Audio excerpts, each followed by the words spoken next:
Hi hello வணக்கம் friends. நான் உங்கள் ஸ்வீட் அம்மா பேசுகிறேன். எல்லாரும் எப்படி இருக்கீங்க? நான் ரொம்ப நல்லா இருக்கேன். இன்றைக்கி என்ன டிஷ் செய்ய போகிறேன்னு பார்த்தீங்கன்னா, மிளகு சாதம் தாங்க செய்ய போகிறேன். மிளகு சாதம் ஈஸியாக, சிம்பிளாக, டேஸ்டியாக, காரமே இல்லாத குழந்தைங்களுக்கு ரொம்ப பிடிக்கும். அந்த மாதிரி ஒரு டிஷ் எப்படி செஞ்சு காட்டணும்னு நான் இப்போ உங்களுக்கு செஞ்சு காட்டுறேன். இதுக்கு சவுதியில் என்ன பேருன்னு பார்த்தீங்கன்னா, கப்சான்னு சொல்லுவாங்க. சரிங்களா? இதுக்கு தேவையான பொருள் என்னென்னு பார்த்துக்கலாம் வாங்க. பாருங்கள், பட்டை எடுத்திருக்கேன், பட்டை, லவங்கம், பூ எடுத்திருக்கேன், ஏலக்காய் ஒரு 3 எடுத்திருக்கேன், மெயின் மிளகு ஒரு 3 பச்சை மிளகா, 2 இலை எடுத்திருக்கேன், இஞ்சி பூண்டு பேஸ்ட் அரைச்சி வச்சுருக்கேன். இந்த ஆழாக்கில் வந்து நான் இப்போ 1.5 டம்ளர் அரிசி எடுத்திருக்கேன். நான் கழுவி ஊற வச்சுருக்கேன். 2 நீலவாக்கு பெரிய வெங்காயம், 2 பெரிய வெங்காயம் நீலவாக்கில் கட் பண்ணி எடுத்து வச்சுருக்கேன். இதுக்கு தக்காளிலாம் சேர்க்கணுன்னு அவசியம் இல்லை. இவ்வளோதாங்க.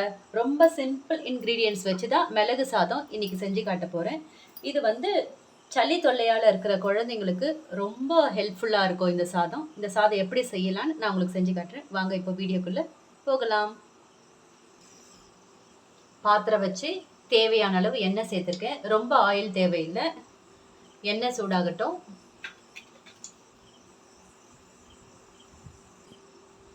எண்ணெய் நல்லா சூடாயிடுச்சு. இப்போ வந்து முதல்ல நம்ம மிளகு சேர்த்துக்கலாம்.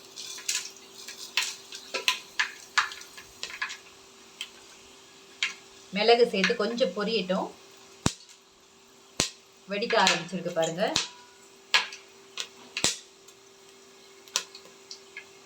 அடுத்தது பட்டை,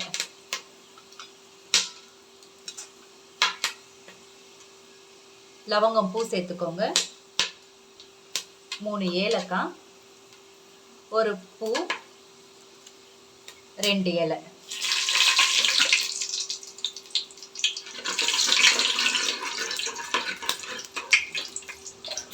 இப்போ தேவையான அளவு வெங்காயம் சேர்த்துக்கலாம். 2 வெங்காயம் தான் நான் எடுத்திருக்கேன், ரொம்ப ஜாஸ்தி வேண்டாம்.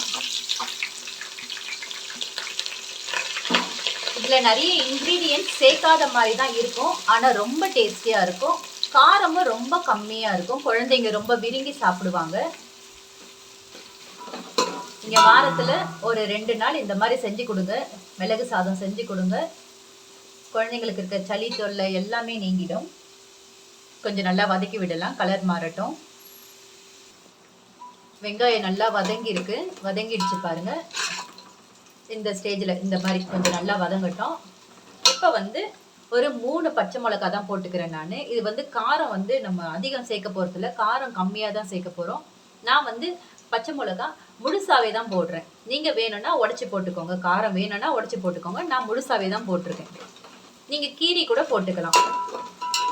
போட்டு நல்லா இந்த மாதிரி வதக்கிக்கோங்க. இதில் மெயின் என்னென்னா, நம்ம தக்காளி சேர்க்கலை, புதினா சேர்க்கலை, கொத்தமல்லி சேர்க்கலை, எதுவும் சேர்க்கலை. வெறும் கருவேப்பிலை மட்டும்தான் சேர்க்க போகிறோம். நீங்கள் தக்காளி, புதினா, கொத்தமல்லி இதெல்லாம் சேர்த்திங்கன்னா இது வந்து குஷ்கா சாதம் ஆகிடும். நம்ம செய்ய போகிறது மிளகு சாதம் தான் செஞ்சுக்கிட்டு இருக்கோம். நல்லா கவனிங்க, இதுக்கு தக்காளி சேர்க்கவே கூடாது. ஓகேங்களா? பச்சை மிளகாய் போட்டு நல்லா வதக்கிக்கோங்க. வதக்கிட்டு கொஞ்சம் பச்சை மிளகாய் வதங்கட்டும். பச்சை மிளகாய் வதங்கியிருக்கு. இப்போ வந்து கருவேப்பிலை சேர்த்துக்கோங்க. கருவேப்பிலை சேர்த்து வதக்கிட்டு இஞ்சி பூண்டு அரைச்சி வச்சிருக்கோம் இல்லையா, இஞ்சி பூண்டு சேர்த்துக்கலாம். குழந்தைங்க ரொம்ப விரும்பி சாப்பிடுவாங்க இந்த சாதம். காரமே இல்லாமல் அவங்களுக்கு ஏற்ற மாதிரி சூப்பராக கரெக்டாக இருக்கும். ஆனால் உடம்புக்கு ரொம்ப ஹெல்தி. அவங்களுக்கு மாறுச்சளி எல்லாமே வந்து கரைச்சி விடும். இஞ்சி பூண்டு நல்லா வதங்கட்டும். பாருங்க, வெங்காயம், இஞ்சி பூண்டு, பச்சை மிளகாய் எல்லாமே நல்லா வதங்கி இருக்கு. இப்போ வந்து நான் இந்த ஆழாக்கில் வந்து 1.5 அரிசி எடுத்திருக்கேன். இதுக்கு நான் இப்போ டபுள் மடங்கா 3 கப் அளவு தண்ணி வைக்க போகிறேன். இதுலேயே 3 கப் அளவு தண்ணி வைக்கிறேன். தண்ணி இப்போ சேர்த்துக்கலாம். அந்த ஆழாக்கில் 3 ஆழாக்கு நான் தண்ணி எடுத்திருக்கேன். தண்ணி சேர்த்துக்கிட்டேன். தண்ணி சேர்த்துக்கிட்டு இப்போ இதுக்கு தேவையான உப்பு சேர்த்துக்கலாம். தேவையான அளவு உப்பு சேர்த்துக்கோங்க.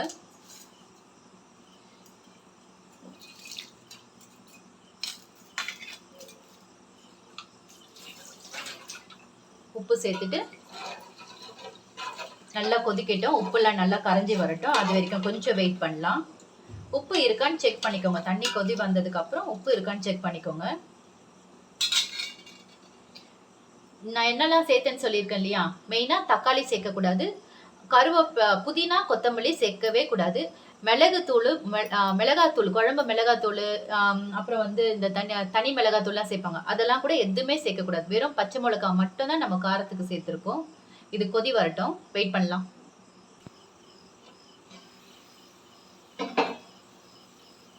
தண்ணி நல்லா கொதிக்க ஆரம்பிச்சிருக்கு பாருங்க. இப்ப இந்த சமயத்துல நம்ம அரிசி சேர்த்துக்கலாம். அரிசி வந்து சுத்தமா தண்ணியே இல்லாம வடிச்சு வச்சிருக்கேன். இதை நம்ம இப்ப உள்ள சேர்த்துக்கலாம்.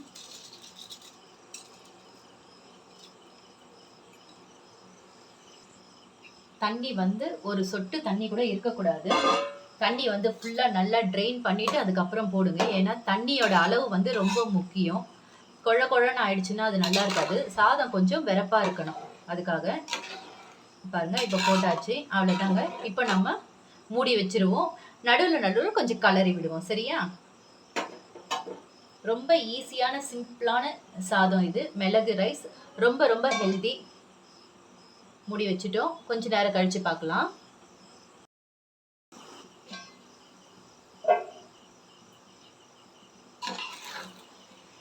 பாருங்க, தண்ணி ஃபுல்லா ட்ரை ஆயிடுச்சு. அவ்வளவுதாங்க, நல்லா வெந்திருக்கு. இப்போ ஒரு 10 நிமிஷம் இதை நம்ம தம் போட்டு வைக்கலாம். நல்லா கலரி விட்டுட்டு ஒரு 10 நிமிஷம் தம் போட்டுக்கலாம். மூடி வச்சிருக்கேன்.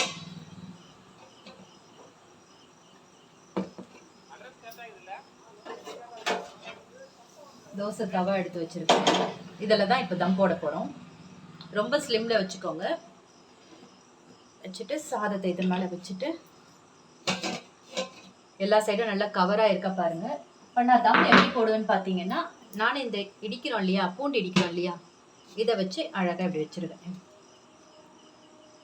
ஒரு 10 நிமிஷம் இப்படியே தம்லேயே இருக்கட்டும். ரொம்ப கம்மி ஃப்ளேம்லேயே இருக்கட்டும். வெயிட் பண்ணி பார்ப்போம். 10 நிமிஷம் ஆயிடுச்சு.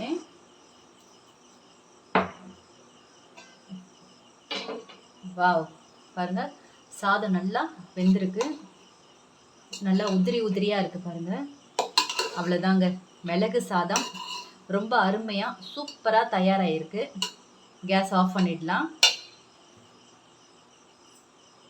பாருங்க எவ்வளவு அழகா உதிரி உதிரியா இருக்கு பாருங்க. நீங்களும் இதே மாதிரி இதே ஸ்டைல்ல செஞ்சு உங்க பிள்ளைங்களுக்கு கொடுங்க. ரொம்ப உடம்புக்கு ரொம்ப ரொம்ப நல்லது மிளகு சாதம். இந்த வீடியோ உங்களுக்கு பிடிச்சிருந்தா லைக் பண்ணுங்க, ஷேர் பண்ணுங்க, கமெண்ட் பண்ணுங்க. Okay, thank you.